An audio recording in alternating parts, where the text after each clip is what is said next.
ജനിച്ച നാൾ മുതൽ അടിമച്ചങ്ങലയിൽ ജീവിച്ച ഒരാൾ, കുറ്റവാളികളെ വേട്ടയാടി പണം സമ്പാദിക്കുന്ന മറ്റൊരാൾ. ഇരുവരും ഒന്നിക്കുന്നത് ക്രൂരനായ ഒരു പ്ലാന്റേഷൻ ഉടമയുടെ കയ്യിൽ നിന്ന് അവന്റെ ഭാര്യയെ രക്ഷിക്കാനാണ്. പക്ഷെ അവരുടെ മുന്നിലുള്ളത് ഒരു സാധാരണ അടിമയുടമയല്ല. സ്വന്തം വിനോദത്തിനായി അടിമകളെ പരസ്പരം മരണം വരെ പോരാടിക്കുന്ന യാതൊരു മനസാക്ഷിയും ഇല്ലാത്ത ഒരുവൻ.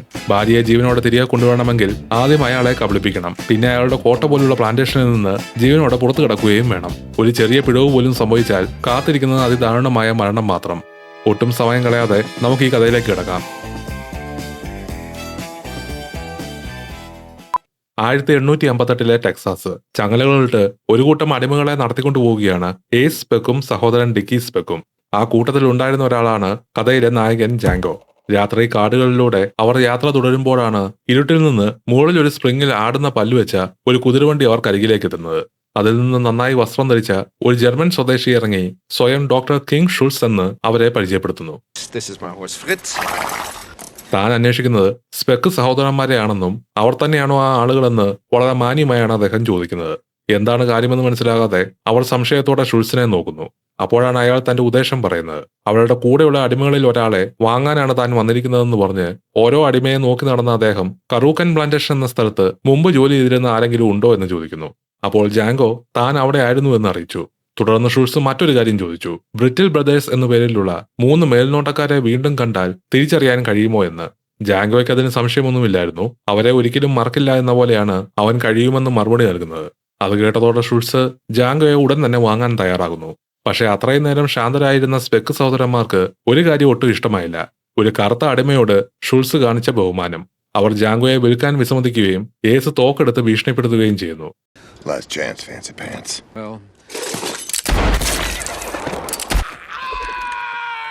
എന്നാൽ ഷുൾസ് വളരെ കാമായി ഒറ്റ വെടിക്ക് അവനെ വീഴ്ത്തി. പിന്നാലെ ഡിക്കിയുടെ കാലിലും വെടി തുറക്കുന്നു. പരിക്കേറ്റ അവന്റെ അടുത്തേക്ക് ചെന്ന അദ്ദേഹം ജാങ്കോയ്ക്കുള്ള വില മുഴുവൻ കൃത്യമായി നൽകി മരിച്ച ഏസിന്റെ കുതിരയെ വാങ്ങാനുള്ള കുറച്ചധിക പണവും കൈമാറി. പുറപ്പെടുന്നതിന് മുമ്പ് അവിടെ ഉണ്ടായിരുന്ന മറ്റ് അടിമകളോട് അദ്ദേഹം ഒരു കാര്യം പറഞ്ഞു. അവർക്കൊന്നെങ്കിൽ മരിച്ചും പരിക്കേറ്റും കിടക്കുന്ന സ്പെക്ക് സഹോദരന്മാരെ വലിച്ചഴിച്ച് തിരികെ പട്ടണത്തിലേക്ക് കൊണ്ടുപോകാം, അല്ലെങ്കിൽ ചങ്ങല പൊടിച്ച് സ്വതന്ത്രരായി മറ്റേ സഹോദരനെ കൊന്നിട്ട് വടക്കോട്ട് രക്ഷപ്പെടാം. തീരുമാനം പൂർണ്ണമായും അവരുടേതാണെന്ന് പറഞ്ഞ ശേഷം ഷുൾസും ജാങ്കോയും അവിടെ നിന്ന് യാത്ര തിരിക്കുന്നു. പിറ്റേന്ന് രാവിലെ ഇരുവരും ഡോട്രി എന്ന ചെറിയ പട്ടണത്തിലെത്തുന്നു.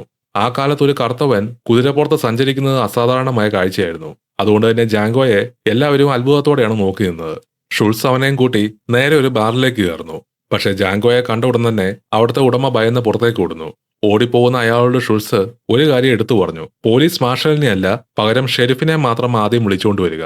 ബാറിന് പിന്നിലേക്ക് കയറി സ്വന്തമായി തന്നെ ഡ്രിങ്ക്സ് ഒഴിച്ച് ഷെറിഫ് വരുന്നവരെ കാത്തു നിൽക്കാൻ അവർ തീരുമാനിച്ചു. അപ്പോഴാണ് തന്റെ യഥാർത്ഥ ജോലി എന്താണെന്ന് ഷുൾസ് ജാങ്കോയോട് പറയുന്നത്. തന്റെ ഡെന്റിസ്റ്റ് പണിയെല്ലാം നിർത്തിയിട്ട് കഴിഞ്ഞ 5 വർഷമായി അമേരിക്കയിലെ ബൗണ്ടി ഹണ്ടർ ആയിട്ടാണ് ജോലി ചെയ്യുന്നത്. അതായത് സർക്കാർ തിരയുന്ന കുറ്റവാളികളെ കണ്ടെത്തി കൊല്ലുകയും അവരുടെ തലയ്ക്ക് പ്രഖ്യാപിച്ചിരിക്കുന്ന പാരിതോഷികം വാങ്ങുകയും ചെയ്യുന്ന ഒരുവൻ. വെള്ളക്കാരെ കൊല്ലാൻ വെള്ളക്കാർ തന്നെ പണം നൽകുന്നു എന്നത് ജാങ്കോയെ അത്ഭുതപ്പെടുത്തി. ഷുൾസ് അന്വേഷിക്കുന്ന ബ്രിട്ടിൽ സഹോദരന്മാരെ തിരിച്ചറിയാൻ അദ്ദേഹത്തിന് മാർഗമില്ലാത്തതുകൊണ്ടാണ് ജാങ്കോയെ ഇതിനു കൂട്ടിയത്. അതുകൊണ്ട് ഒരു കരാറ് അദ്ദേഹം മുന്നോട്ട് വെക്കുന്നു. തന്റെ കൂടെ യാത്ര ചെയ്ത് ബ്രിട്ടിൽ സഹോദരന്മാരെ കണ്ടെത്താൻ സഹായിക്കുക. ജോലി കഴിഞ്ഞാൽ ജാങ്കോയെ പൂർണ്ണമായും സ്വതന്ത്രനാക്കും. അതുമാത്രമല്ല, ആ ദൗത്യത്തിൽ നിന്ന് കിട്ടുന്ന പാരിതോഷികത്തിൽ ഒരു പങ്കു അവന് നൽകാമെന്ന് അദ്ദേഹം വാഗ്ദാനം ചെയ്യുന്നു. അവർ സംസാരിച്ചുകൊണ്ടിരിക്കുമ്പോഴാണ് അവർ കാത്തിരുന്ന ഷെരിഫ് എത്തുന്നത്. ഉടൻ തന്നെ ഇവർ രണ്ടുപേരും അവിടം വിട്ട് പോകണമെന്ന് അയാൾ ആവശ്യപ്പെട്ടു.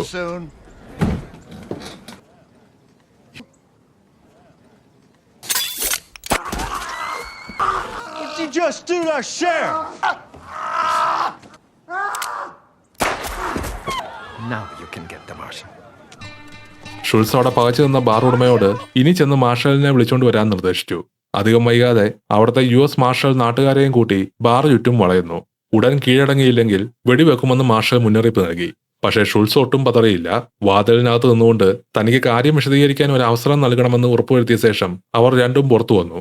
എല്ലാവരും ശ്വാസം പിടിച്ച് നോക്കി നിൽക്കുമ്പോൾ ഷുൾസ് എക്സ്പ്ലെയിൻ ചെയ്തു.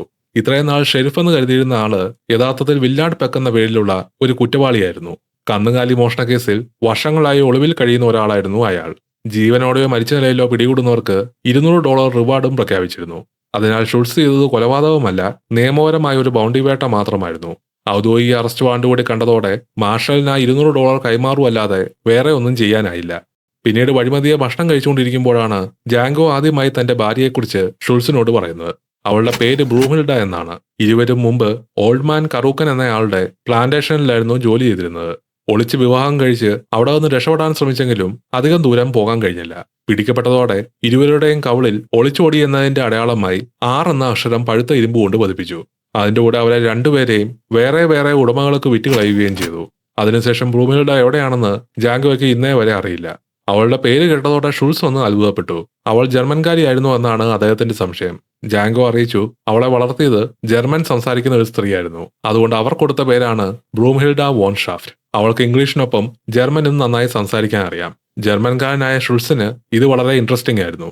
ബ്രിട്ടീഷ് സഹോദരന്മാരെ കണ്ടെത്തിയ ശേഷം ബ്രൂംഹിൽഡ ഇപ്പോൾ എവിടെയാണെന്ന് കണ്ടുപിടിക്കാൻ സഹായിക്കാമെന്ന് അദ്ദേഹം ജാങ്കോയ്ക്ക് വാക്ക് നൽകുന്നു. വീഡിയോ ഇഷ്ടപ്പെടുന്നുണ്ടെങ്കിൽ ലൈക്ക് ചെയ്യാനും ചാനൽ സബ്സ്ക്രൈബ് ചെയ്യാനും മറക്കരുതേ. ഇരുവരും ഇനി മുന്നോട്ടുള്ള പദ്ധതികളെക്കുറിച്ചാണ് ഡിസ്കസ് ചെയ്യുന്നത്. ബ്രിട്ടീഷ് സഹോദരന്മാരെ കണ്ടെത്താൻ പല പ്ലാന്റേഷൻസിലും പോകേണ്ടി വരും. അവിടെ ആരും സംശയിക്കാതിരിക്കാൻ ജാങ്കോ ഷുൾസിന്റെ കൂടെ സഞ്ചരിക്കുന്ന ഒരു സഹായിയാണെന്ന രീതിയിലാവണം എല്ലാവർക്കും മുന്നിൽ പെരുമാറേണ്ടത്. ഇതിനായി ആദ്യം അവന്റെ ലുക്ക് മൊത്തം ഒന്ന് മാറ്റണം. ജീവിതത്തിൽ ആദ്യമായാണ് ജാങ്കോയ്ക്ക് സ്വന്തം ഇഷ്ടപ്രകാരം വസ്ത്രം തിരഞ്ഞെടുക്കാനുള്ള സ്വാതന്ത്ര്യം ലഭിക്കുന്നത്. ഒരുപാട് നിറമുള്ള ഒരു നീല സ്യൂട്ട് കണ്ടതും മറ്റൊന്നും ആലോചിക്കാതെ അത് തന്നെ തിരഞ്ഞെടുക്കുന്നു. അന്വേഷണം ഒടുവിൽ അവരെ ടെന്നസിയിലെ ഒരു വലിയ പ്ലാന്റേഷനിൽ എത്തിക്കുന്നു. അവിടുത്തെ ഉടമയാണ് സ്പെൻസർ ബെനറ്റ്. എല്ലാവരും അയാളെ ബിഗ് ഡാഡി എന്നാണ് വിളിക്കുന്നത്. കുതിരപ്പുറത്തൊരു കറുത്ത മനുഷ്യൻ തന്റെ സ്ഥലത്തേക്ക് കയറി വരുന്നത് കണ്ടതും ബെനറ്റ് ആദ്യം ദേഷ്യപ്പെടുകയാണ് ചെയ്തത്. പക്ഷേ പതിവ് പോലെ ഷുൾസ് തന്റെ സംസാര ചാതുര്യം ഉപയോഗിച്ച് സാഹചര്യം ശാന്തമാക്കുന്നു. My name is Dr. King Schultz, Tony and Fritz.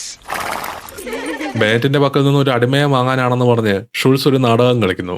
അത് വിശ്വസിച്ച ബെനറ്റ് ഷുൾസിനെ അകത്തേക്ക് ക്ഷണിക്കുന്നു. അതിന്റെ കൂടെ ജാങ്കോയ്ക്ക് പ്ലാന്റേഷൻ ചുറ്റി കാണാൻ വേണ്ടി ബെറ്റീന എന്നൊരു പെൺകുട്ടിയെ ഏർപ്പാടുവാക്കുന്നു. ജാങ്കോ ഒരു സ്വതന്ത്ര മനുഷ്യനാണെന്ന് കേട്ടപ്പോൾ അവൾക്ക് വിശ്വസിക്കാനായില്ല. സംസാരത്തിനിടയിൽ അവൻ ബ്രിട്ടീഷ് സഹോദരന്മാരെ കുറിച്ച് ചോദിക്കുന്നു. ആ പേരാദ്യം അവൾക്ക് മനസ്സിലായില്ല. പക്ഷെ കുറച്ച് ആലോചിച്ച ശേഷം അടുത്തിടെ അവിടെ വേറെ പേരിൽ ജോലിക്കെത്തിയ 3 സഹോദരന്മാരെ കുറിച്ചാവാം പറയുന്നതെന്ന് അവൾക്ക് മനസ്സിലാവുന്നു. അവൾ അതിൽ ഒരാളെ ചൂണ്ടിക്കാട്ടുകയും മറ്റേ 2 പേരും എവിടെയാണെന്നും അറിയിച്ചു. അവിടെ എത്തിച്ചേർന്ന ജാങ്കോ കാണുന്ന കാഴ്ച ബ്രിട്ടീഷ് സഹോദരന്മാരിൽ ഒരാളായ ജോണ് ഒരു അടിമ പെൺകുട്ടിയെ കെട്ടിയിട്ട് ചാട്ടവാറുകൊണ്ട് അടിക്കാൻ പോകുന്നതാണ്. അടുത്തു നിന്ന മറ്റേ സഹോദരൻ ലിറ്റിൽ രാജ് എല്ലാം കണ്ട് ചിരിക്കുവാണ്. ആ കാഴ്ച കണ്ടതോടെ ജാങ്കോയ്ക്ക് തനിക്ക് സംഭവിച്ചത് ഓർമ്മ വരുന്നു. അവനെയും ഭാര്യയെയും അന്ന് ഉപദ്രവിച്ചത് ഈ 3 സഹോദരന്മാർ തന്നെയായിരുന്നു. അത് മനസ്സിലൂടെ കടന്നു പോകുന്നതോടെ ഇനി സ്വയം നിയന്ത്രിക്കാൻ ജാങ്കോയ്ക്ക് കഴിഞ്ഞില്ല.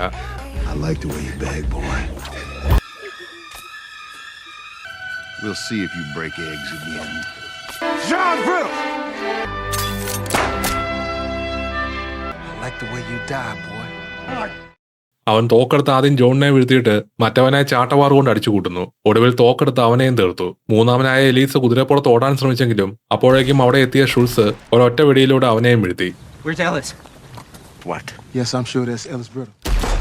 തന്റെ സഹായികളെ കൊന്നതറിഞ്ഞ് ബെനറ്റ് ദേഷ്യത്തിൽ അങ്ങോട്ട് വന്നു. പക്ഷേ ഷുൾസ് അവരുടെ 3 പേരുടെയും അറസ്റ്റ് വാറന്റ് പുറത്തെടുത്ത കാര്യങ്ങൾ എക്സ്പ്ലെയിൻ ചെയ്തപ്പോൾ അവരോട് സ്ഥലത്ത് നിന്ന് ഇറങ്ങിപ്പോവാൻ മാത്രമാണ് ബെനറ്റിന് പറയാനായത്.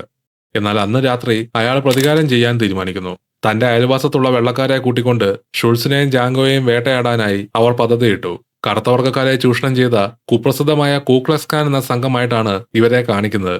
പക്ഷെ വളരെ ടെൻസ് ആകേണ്ട ആ രംഗം പ്രതീക്ഷിക്കാത്ത രീതിയിൽ ഒരു കോമഡിയായാണ് മാറുന്നത്.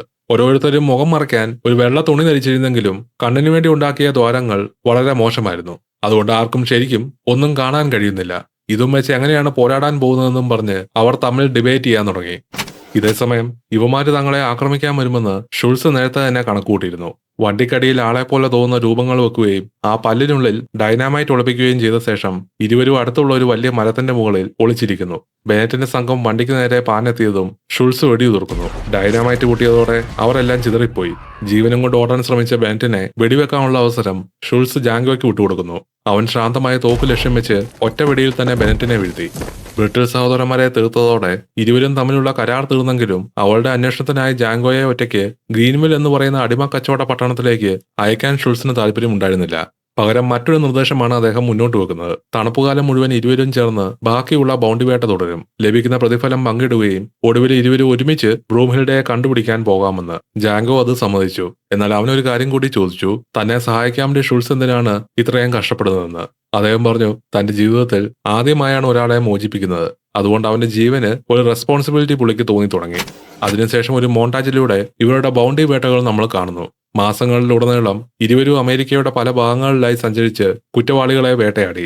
ഒരു ദിവസം അവർ സ്മിത്തി ബെക്കാൾ എന്ന കുറ്റവാളിയെ അന്വേഷിച്ച് ഒരു ഒറ്റപ്പെട്ട ഫാമിലെത്തുന്നു. അയാൾക്കൊപ്പം മകനുണ്ടെന്ന് കണ്ടപ്പോൾ ജാങ്കോ വെടിവെക്കാൻ മടിച്ചു. എന്നാൽ ഷുൾസ് അയാളുടെ വാണ്ടഡ് പോസ്റ്റർ എടുത്ത് ജാങ്കോയോട് വായിക്കാൻ പറഞ്ഞു. ഇന്നസെന്റായ യാത്രക്കാരെ കൊള്ളയടിച്ച് അവരെ കൊന്നുകളയുന്ന കുപ്രസിദ്ധ സംഘത്തിന്റെ നേതാവാണ് സ്മിത്തി ബെക്കാൾ. ഷുൾസ് അവനെ ഓർമ്മിപ്പിച്ചു, കുറ്റവാളികളെ വേട്ടയാടി അവരെ വധിച്ച് പ്രതിഫലം വാങ്ങുക എന്നതാണ് ബൗണ്ടി ഹണ്ടറുടെ ജോലി. ഒടുവിൽ ജാങ്കോ ബെക്കാളിനെ വെടിവെച്ച് വീഴ്ത്തി. അയാളുടെ വാണ്ടഡ് പോസ്റ്റർ ഷുൾസ് ജാങ്കോയ്ക്ക് സമ്മാനമായി നൽകുന്നു. ഓരോ ബൗണ്ടി ഹണ്ടറും തന്റെ ആദ്യത്തെ വേട്ടയുടെ പോസ്റ്റർ ഓർമ്മയ്ക്കായി സൂക്ഷിക്കുന്ന പതിവുണ്ടെന്ന് അദ്ദേഹം അറിയിച്ചു. അങ്ങനെ അവരുടെ ബൗണ്ടി ഹണ്ടിങ് എല്ലാം കഴിഞ്ഞ് ഇരുവരും മിസിസിപ്പിയിലെത്തുന്നു. ബ്രൂംഹിൽഡയെക്കുറിച്ചുള്ള വിവരങ്ങൾ അന്വേഷിച്ചൊടുവിൽ ഒരടിമ ലേലത്തിന്റെ രേഖ അവർക്ക് ലഭിക്കുന്നു. അവളിപ്പോൾ കാൽവിൻ കാൻഡി എന്നയാളുടെ കയ്യിലാണ്. അവിടുത്തെ വലിയൊരു കോട്ടൺ പ്ലാന്റേഷന്റെ ഉടമയാണ് അയാൾ. ആ പ്ലാന്റേഷന്റെ പേര് തന്നെ കാൻഡിലാൻഡ് എന്നാണ്. പേര് കേട്ടാൽ പോലും അടിമകൾ ഭയപ്പെടുന്ന സ്ഥലമായിരുന്നു അത്. അവിടെ പഴുത്തി കൃഷിയുടെ കൂടെ അടിമകളെ തമ്മിൽ മരണപ്പോരാട്ടത്തിനിറക്കി പണം സമ്പാദിക്കുന്ന ഒരു ക്രൂര വിനോദവും ഉണ്ട്. മാൻഡിംഗോ ഫൈറ്റിംഗ് എന്ന പേരിലാണ് ആ പോരാട്ടങ്ങൾ അറിയപ്പെട്ടിരുന്നത്. പുറത്ത് ചാട്ടവാറിന്റെ മുറിവുകളും മുഖത്ത് ഒളിച്ചോടിയതിന്റെ മുതിരയും ഉള്ളതുകൊണ്ട് അവളെ സാധാരണ വീട്ടുജോലിക്ക് ഉപയോഗിക്കുകയില്ല. എന്നാൽ കാണാൻ കൊള്ളാവുന്നതുകൊണ്ടും നല്ലവണ്ണം സംസാരിക്കാൻ അറിയാവുന്നതുകൊണ്ടും പുറം പണിക്കും ഉപയോഗിക്കുകയില്ല. അപ്പോൾ പിന്നെ അവളെ കംഫോർട്ട് ഗേൾ എന്ന് വിളിക്കുന്ന ഒരു വേശ്യയായിട്ടായിരിക്കും അവർ ഉപയോഗിക്കാൻ പോകുന്നതെന്നറിഞ്ഞപ്പോൾ ജാങ്കോ തകർന്നുപോയി. ഷുൾസ് ഒരു കാര്യം അവനെ ഓർപ്പിച്ചു, അവളെ ഒളിപ്പിച്ച് രക്ഷപ്പെടുത്തിയതുകൊണ്ട് കാര്യമില്ല. നിയമപ്രകാരം അവൾ കാൻഡിയുടെ സ്വത്താണ്. അതുകൊണ്ട് രക്ഷപ്പെട്ടാലും അവർ ജീവിതകാലം മുഴുവൻ ഒളിവിൽ കഴിയേണ്ടി വരും. അതുകൊണ്ട് അവർക്ക് വേണ്ടത് ഒളിച്ചോടലല്ല, അവളുടെ നിയമപരമായ ഓണർഷിപ്പ് സ്വന്തം പേരിലാക്കുന്ന ഒരു ബിൽ ഓഫ് സെയിലാണ്. ബ്രൂമേൽഡയോടുള്ള താല്പര്യം നേരിട്ട് കാണിച്ചാൽ കാൻഡിക്ക് സംശയം തോന്നും. അതുകൊണ്ട് അവന് ഏറ്റവും പ്രിയപ്പെട്ട മറ്റൊരു കാര്യത്തെയാണ് അവർ ഉപയോഗിക്കാൻ പോകുന്നത്, മാൻഡിംഗോ ഫൈറ്റിംഗ്. ഷുൾസ് കോടികൾ മുടക്കാൻ തയ്യാറുള്ള സമ്പന്നനായ ഒരു ജർമ്മൻ വ്യാപാരിയായി അഭിനയിക്കും. ജാങ്കോയുടെ കഥാപാത്രം പോരാളികളെ കൃത്യമായി തിരിച്ചറിയുന്ന വൺ നൈറ്റ് ചാർലി എന്നൊരു എക്സ്പെർട്ടും. ആദ്യം വലിയൊരു മണ്ടിംഗോ പോരാളിയെ വാങ്ങാനുള്ള ചർച്ച നടത്തും. അതിനുശേഷം ആ ഇടപാടിനൊപ്പം ബ്രൂംഹിൽഡയെ വെറും ഒരു ചെറിയ ആവശ്യമായി വാങ്ങാൻ ശ്രമിക്കും. അങ്ങനെ അയാൾ യഥാർത്ഥ ലക്ഷ്യം അവളാണെന്ന് കാൻഡി ഒരിക്കലും സംശയിക്കില്ല. അങ്ങനെ അവർ കാൻഡി താമസിക്കുന്ന ഗ്രീൻവില്ലിലെ ഒരു ജെന്റിൽമെൻസ് ക്ലബിലെത്തുന്നു. അവർ അകത്തേക്ക് കയറുമ്പോൾ കാൻഡി രണ്ട് അടിമകൾ തമ്മിലുള്ള മാൻഡിംഗോ ഫൈറ്റിംഗ് നടത്തുകയാണ്. ഒരു ബോക്സിംഗ് മത്സരം എന്ന പോലെ ആർപ്പ് വിളിച്ചും നിർദ്ദേശങ്ങൾ കൊടുത്തും പോരാട്ടം നിയന്ത്രിക്കുന്നത് അയാളാണ്. ഒടുവിൽ കാൻഡിയുടെ പോരാളിയായ ബിഗ് ഫ്രെഡ് തന്റെ എതിരാളിയെ വീഴ്ത്തി. അവിടെ തന്നെ പോരാട്ടം അവസാനിപ്പിക്കാമായിരുന്നിട്ടും കാൻഡി അവനോട് എതിരാളിയുടെ കണ്ണ് കുത്തിപ്പൊട്ടിക്കാനും ഒരു ചുറ്റിക കൊടുത്തിട്ട് അവനെ തീർക്കാനും ഉത്തരവിട്ടു. ഷുൾസ് ഇതെല്ലാം വളരെ പ്രയാസത്തോടെയാണ് കണ്ടിരിക്കുന്നത്. ആ ഫൈറ്റ് കഴിഞ്ഞിട്ട് ജാങ്കോയെ കാൻഡി പരിചയപ്പെടുന്നു. ഇയാൾ ശരിക്കും നല്ല മാൻഡിംഗോ ഫൈറ്റേഴ്സിനെ തിരിച്ചറിയാൻ കഴിവുള്ളവനാണോ എന്ന് പരീക്ഷിക്കാനായിരുന്നു കാൻഡിയുടെ തീരുമാനം. ജാങ്കോ ഒട്ടും പതറാതെ അവിടെയുള്ള ഫൈറ്റേഴ്സിനെ വിമർശിക്കാൻ തുടങ്ങി. അവർ വെറും ആവറേജേ ഉള്ളെന്നും യഥാർത്ഥ നിലവാരം ഇതല്ലെന്നും അവൻ കാൻഡിയോട് പറഞ്ഞു. അങ്ങനെയെങ്കിൽ ഏറ്റവും മികച്ച ഒരു മാൻഡിംഗോ പോരാളിക്ക് എത്ര വില കൊടുക്കാൻ തയ്യാറാണെന്ന് കാൻഡി ചോദിച്ചു. $12,000. Now you have my attention. Jango $12,000 എന്നറിയിച്ചു. ആ തുക കേട്ടതോടെ കാൻഡിയുടെ കണ്ണുകൾ തിളങ്ങി. അങ്ങനെ ഷുൾസിനെയും ജാങ്കോയെയും തന്റെ പ്ലാന്റേഷനായ കാൻഡിലാൻഡിലേക്ക് ക്ഷണിച്ച് അവിടെ വെച്ച് തന്റെ ഏറ്റവും മികച്ച പോരാളികളെ കാണാമെന്ന് കാൻഡി അറിയിച്ചു. അങ്ങോട്ടുള്ള വഴിമതിയെയാണ് കാൻഡിയുടെ കീഴിലുള്ള സ്റ്റോൺ സൈഫർ എന്ന അടിമ വേട്ടക്കാരുടെ സംഘം ഡാറ്റാണി എന്നൊരാളെ പിടികൂടിയിരിക്കുന്നത് കാണുന്നത്. മാൻഡിംഗോ പോരാളിയായിരുന്ന അയാള് അവിടെ നിന്ന് രക്ഷപ്പെടാൻ ശ്രമിച്ചതായിരുന്നു. മുമ്പുണ്ടായിരുന്ന ഫൈറ്റിലെ പരിക്ക് കാരണം അടുത്തൊരു മരണപോരാട്ടം ജയിക്കാനുള്ള ശക്തിയില്ലാത്തതുകൊണ്ടാണ് അയാൾ ഒളിച്ചോടിയത്. പക്ഷേ കാൻഡിക്ക് അതിൽ ഒരു തുള്ളി സഹതാപം പോലും ഉണ്ടായിരുന്നില്ല. അയാളെ വാങ്ങാൻ താൻ $500 ചെലവാക്കിയിട്ടുണ്ടെന്നും കുറഞ്ഞത് 5 പോരാട്ടമെങ്കിലും തരുന്നതുവരെ അവനെ വിടുവരുന്ന കാൻഡി പറഞ്ഞു. കാൻഡി അവനെ ശിക്ഷിക്കാൻ പോവുമെന്ന് മനസ്സിലാക്കിയ ഷുൾസ് ആ $500 കൊടുത്ത് അവനെ വാങ്ങിക്കാമെന്ന് അറിയിച്ചു. ഇത് കാൻഡിയിൽ അല്പം സംശയം തോന്നിപ്പിച്ചു. മരണപോരാട്ടത്തിന് അടിമയെ വാങ്ങിക്കാൻ വന്നവൻ എന്തിനാണോ ഒരു അടിമയോട് സഹതാപം കാണിക്കുന്നതെന്ന്. എന്നാൽ ജാങ്കോ പെട്ടെന്ന് ഇടപെട്ട് അവരുടെ കള്ളി വിളിച്ച് താവാതിരിക്കാൻ വേണ്ടി അത് അങ്ങനെയൊന്നും അല്ലെന്നും വെറുതെ സമയം വേസ്റ്റ് ആക്കാതെ ഇത് പെട്ടെന്ന് അവസാനിപ്പിച്ച് കാൻഡിലാൻഡിലേക്ക് പോകാനാണെന്നും അറിയിച്ചു. അങ്ങനെയെങ്കിൽ സമയം കളയാതിരിക്കാൻ കാൻഡി സ്റ്റോൺ സൈഫറോട് അവന്റെ നായകളെ അഴിച്ചുവിടാൻ ഉത്തരവിട്ടു. അടുത്ത നിമിഷം വേട്ടനായ്ക്കൾ ഡാറ്റാനിന്റെ മേൽ ചാടി വീണ് എല്ലാവരുടെയും മുന്നിൽ വെച്ച് അവനെ കടിച്ചു കയറി. ആ കാഴ്ച കണ്ട ഷുൾസിന്റെ മുഖത്ത് വെറുപ്പും നെട്ടലും വ്യക്തമായിരുന്നു. ഒടുവിൽ അവർ കാൻഡിലാൻഡിലെത്തുന്നു. അവരെ സ്വീകരിക്കുന്നത് വർഷങ്ങളായി കാൻഡിയുടെ വീട്ടിലെ എല്ലാ കാര്യങ്ങളും നോക്കിയിരുന്ന സ്റ്റീഫനാണ്. അടിമയാണേലും 70 വർഷക്കാലം ആ വീട്ടിൽ കാര്യസ്ഥനായി നിന്നിരുന്ന സ്റ്റീഫന് ഒരു വെള്ളക്കാരനുള്ള എല്ലാ സ്വാതന്ത്ര്യവും ആ വീട്ടിലുണ്ടായിരുന്നു. കുതിരപ്പുറത്തെത്തിയ ജാങ്കോയെ കണ്ട നിമിഷം തന്നെ അയാൾക്ക് സംശയം തോന്നി. അതിന്റെ കൂടെ ഒരു കറുത്ത മനുഷ്യനെ അതിഥിയെ പോലെ സ്വീകരിച്ച് അടിമകളുടെ ക്വാർട്ടേഴ്സിന് പകരം പ്രധാന വീട്ടിലേക്ക് കയറ്റുന്നതും സ്റ്റീഫനെ പ്രകോപിപ്പിച്ചു.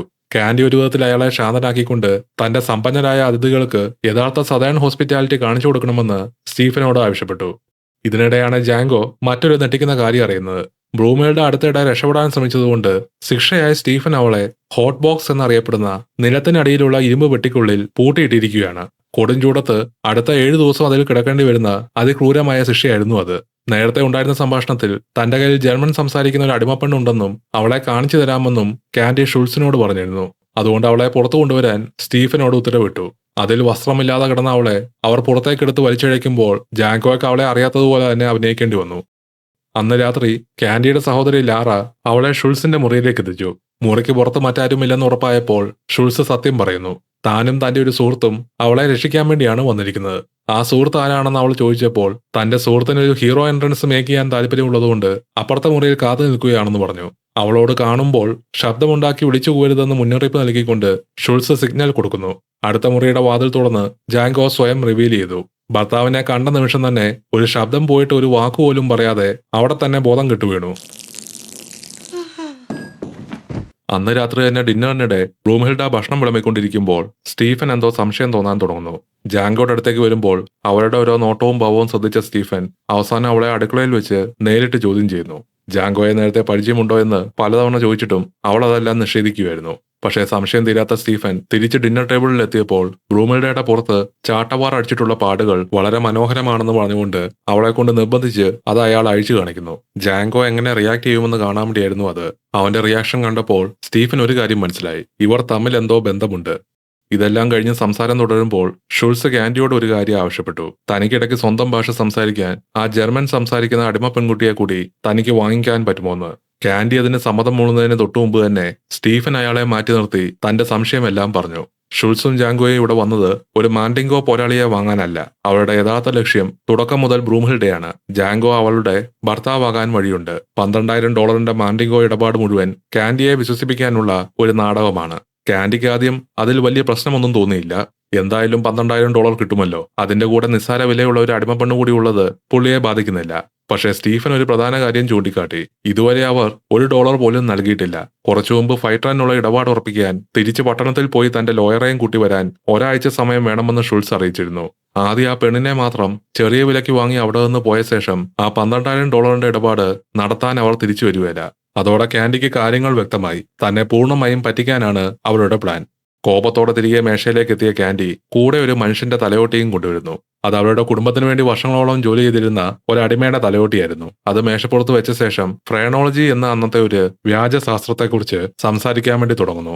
തലയോട്ടിയുടെ ആകൃതി നോക്കി ഒരു മനുഷ്യന്റെ സ്വഭാവവും ബുദ്ധിയും മനസ്സിലാക്കാമെന്നായിരുന്നു ആ തിയറിയുടെ അവകാശവാദം. ഒരു ചുറ്റിക എടുത്ത തലയോട്ടി പൊട്ടിച്ചിട്ട് അതിലെ ചില അടയാളങ്ങൾ കാണിച്ചുകൊണ്ട് കറുത്തവർക്ക് ജന്മന ഇന്റലിജൻസ് കുറവാണെന്നും അവരുടെ പേഴ്സണാലിറ്റി ഒബീഡിയന്റ് ആണെന്നുമാണ് കാൻഡിയുടെ വാദം. പിന്നെ അവൻ ജാങ്കോയോട് പറഞ്ഞു താൻ കണ്ടിട്ടുള്ള കറുത്തവരിൽ വെച്ച് ബുദ്ധി അവന് കൂടുതലുണ്ടെങ്കിലും അവന്റെ തലയോട്ടി പൊട്ടിച്ചാൽ മുൻപ് കാണിച്ച അതേ അടയാളങ്ങൾ അതിലും കാണാമെന്ന്. തോക്കെടുക്കാൻ ജാങ്കോ റെഡിയാവുമ്പോൾ തന്നെ കാൻഡിയുടെ ഒരാൾ തോക്കും പിടിച്ച് അങ്ങോട്ട് വന്നു. അനങ്ങി പോകരുതെന്ന് ഭീഷണിപ്പെടുത്തിയിട്ട് ബ്ലൂമിൽഡയെ അവരുടെ മുന്നിൽ പിടിച്ചിരുത്തി. കാൻഡിയുമായി ആദ്യം കണ്ടപ്പോൾ ഒരു ശരിയായ അടിമയ്ക്ക് $12,000 നൽകാമെന്നാണ് ഷുൾസും ജാങ്കോയും പറഞ്ഞത്. അവർക്ക് ശരിയായ അടിമ ഒരു മണ്ടിങ്കോ ഫൈറ്റർ അല്ല, പകരം ഈ പെണ്ണാണെന്ന് വ്യക്തമായതുകൊണ്ട് ഇനി അവളെ വേണമെങ്കിൽ അതേ വില നൽകണമെന്ന് കാൻഡി പറഞ്ഞു. വിലപേശാൻ പോലും അവസരം കൊടുക്കാതെ ആ ഇടപാട് അപ്പോൾ തന്നെ നടത്തിയില്ലെങ്കിൽ അവളെ അവരുടെ മുന്നിൽ വെച്ച് തന്നെ കൊന്നുകളയുമെന്ന് കാൻഡി അറിയിച്ചു. അവളെ രക്ഷിക്കാൻ വേറെ മാർഗമില്ലാത്തതുകൊണ്ട് ഷുൾസ് അത് സമ്മതിച്ചു.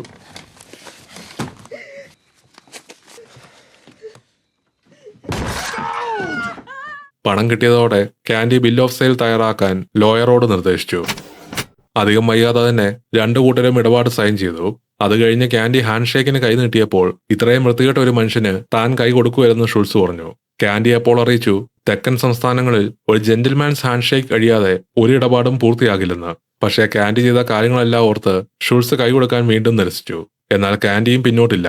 കൈ കൊടുത്തില്ലെങ്കിൽ ബ്ലൂംഹിൽഡ ജീവനോടെ പുറത്തു പോകില്ലെന്ന് അവൻ വ്യക്തമാക്കുന്നു. മറ്റൊരു മാർഗവുമില്ലാതെ ഷുൾസ് കൈ നീട്ടി. You really want me to shake your hand? I insist. I couldn't resist. Jango ഉടൻ തന്നെ അയാളുടെ മറ്റേ തോക്ക് കൈക്കലാക്കി വെടിവെപ്പ് ആരംഭിക്കുന്നു.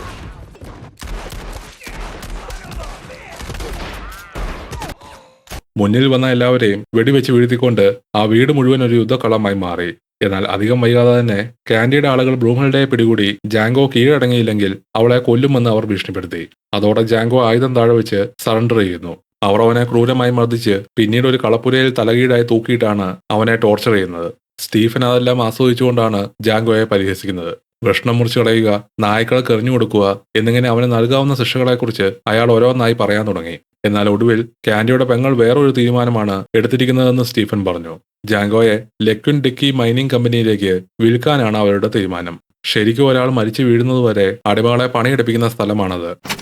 അടുത്ത ദിവസം ജാങ്കോയെയും മറ്റു ചില അടിമകളെയും ഒരു വണ്ടിയിൽ കയറ്റി ഖനിയിലേക്ക് കൊണ്ടുവന്നു. യാത്രക്കിടെ ജാങ്കോ അവരെ കാവൽ ചെയ്യുന്നവരോട് താൻ യഥാർത്ഥത്തിൽ ഒരു അടിമയല്ലെന്നും ഒരു ബൗണ്ടി ഹണ്ടർ ആണെന്നും പറയുന്നു. അതോടൊപ്പം തന്നെ ബെക്കാൾ ഗാങ് എന്ന് പറയുന്ന കൊള്ളസംഘം ഇപ്പോൾ കാൻഡിലാൻഡിൽ ഒളിച്ചിരിപ്പുണ്ടെന്നും അവനും അവന്റെ ജർമ്മൻ പാർട്ണറും അവരെ പിടിക്കാൻ വേണ്ടിയാണ് അങ്ങോട്ട് വന്നതെന്ന്. പക്ഷേ പാർട്ണറിനെ അവർ കൊല്ലുകയും എന്നിട്ട് ജാങ്കോയെ അടിമ എന്ന പേരിൽ അവർ എഴുതി തള്ളിയതാണെന്നും അവരെ പിടികൂടുകയോ കൊല്ലുകയോ ചെയ്താൽ $11,500 റിവാർഡ് ഉണ്ടെന്നും അറിയിച്ചു. ഇതിനെല്ലാത്തിനുമുള്ള തെളിവായിട്ട് ആദ്യത്തെ ബൗണ്ടി വേട്ടയ്ക്ക് ശേഷം ഷുൾസ് സമ്മാനമായി നൽകിയ വാണ്ടഡ് പോസ്റ്റർ ജാങ്കോ അവരെ കാണിച്ചു. അവിടെ ഉണ്ടായിരുന്ന മറ്റടിമകൾ ജാങ്കോ ഒരു കുതിരപ്പുറത്ത് ജർമ്മൻകാരന്റെ കൂടെയാ വന്നതെന്നുകൂടി പറഞ്ഞതോടെ ആ കാവൽ സംഘത്തിന് അവൻ പറഞ്ഞ കഥ വിശ്വസിക്കാതിരിക്കാൻ കാരണമൊന്നും ഉണ്ടായിരുന്നില്ല. അവൻ അവരോട് ഒരു കരാർ മുന്നോട്ട് വെക്കുന്നു.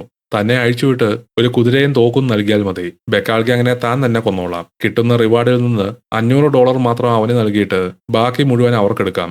ജാങ്കോ പറഞ്ഞ കള്ളം മുഴുവൻ വിശ്വസിച്ച് അവർ അവന്റെ ചങ്ങല അഴിച്ചു. അപ്പോൾ തന്നെ കിട്ടിയ തോക്കെടുത്ത് അവന്മാരെ എല്ലാരെയും തീർത്തു. അതിൽ അവസാനമായി മരിക്കുന്നത് മറ്റാരുമല്ല, സിനിമയുടെ സംവിധായകൻ ടാരന്റീനോയാണ്. അവരുടെ ഡൈനാമൈറ്റ് കൈക്കലാക്കിയ ശേഷം ജാങ്കോ കാൻഡിലാൻഡിലേക്ക് തിരിച്ചു. അങ്ങോട്ടുള്ള വഴിമതിയെ മുമ്പൊരു അടിമയെ നായ്ക്കളെ വിട്ട് കൊലപ്പെടുത്തിയ സ്റ്റോൺ സൈഫർ സംഘത്തെയും ജാങ്കോ കൊല്ലുന്നുണ്ട്. ആ അടിമയുടെ പേര് ഉച്ചത്തിൽ പറഞ്ഞുകൊണ്ടാണ് ആ സംഘത്തിലെ ഓരോരോയും തീർത്തത്. അത് കഴിഞ്ഞ് അവൻ പൂട്ടിയിട്ടിരുന്ന ബ്രൂമൽഡയെ രക്ഷിക്കുകയും ഷുൾസിന്റെ കോർട്ടിൽ നിന്ന് കാൻഡി സൈൻ ചെയ്ത ആ ഇടപാടെടുക്കുകയും ചെയ്തു.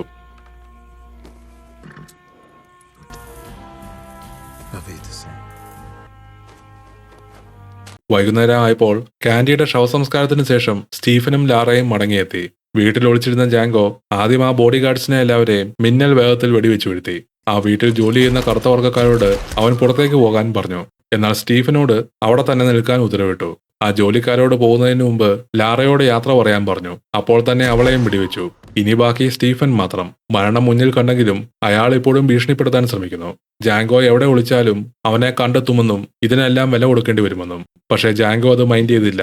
കഴിഞ്ഞ 70 വർഷത്തോളം കാൻഡിലാൻഡിലെ ക്രൂരതയ്ക്ക് കാവൽ നിന്ന സ്റ്റീഫന്റെ 2 കാലുകളുടെ മുട്ടിൽ വെടിവെക്കുന്നു. അയാൾ നിലത്ത് കിടന്ന് വേദന കൊണ്ട് നിലവിളിക്കുമ്പോൾ ജാങ്കോ പുറത്തേക്ക് നടന്നു. അപ്പോഴാണ് നമ്മൾ കാണുന്നത് ആ വീടിന്റെ അകത്ത് ജാങ്കോ ഡൈനാമൈറ്റ് വെച്ചിട്ടുണ്ട്. അതിന്റെ തിരി കത്തിച്ച ശേഷം അവൻ ശാന്തമായി പുറത്തേക്ക് കാണുന്നു. അകത്ത് കിടന്ന സ്റ്റീഫൻ കാൻഡിലാൻഡിനെ തകർക്കാനാവില്ലെന്ന് നിലവിളിച്ചുകൊണ്ടേയിരുന്നു. പക്ഷേ നിമിഷങ്ങൾക്കകം ഒരു ഭീമൻ സ്ഫോടനത്തിൽ ആ വീട് മുഴുവൻ തകർന്നു വീഴുന്നു. പുറത്ത് ബ്രൂംഹിൽഡ ജാങ്കോയെ കാത്തു നിൽക്കുന്നുണ്ടായിരുന്നു. അങ്ങനെ തന്റെ ഭാര്യയെ രക്ഷിക്കാനുള്ള അവന്റെ യാത്ര വിജയകരമായി പൂർത്തിയാവുന്നു. വീഡിയോ കണ്ടതിന് നന്ദി. അടുത്തൊരു കഥയുമായി ഞാൻ വീണ്ടും വരുന്നതുവരെ Hasta la vista.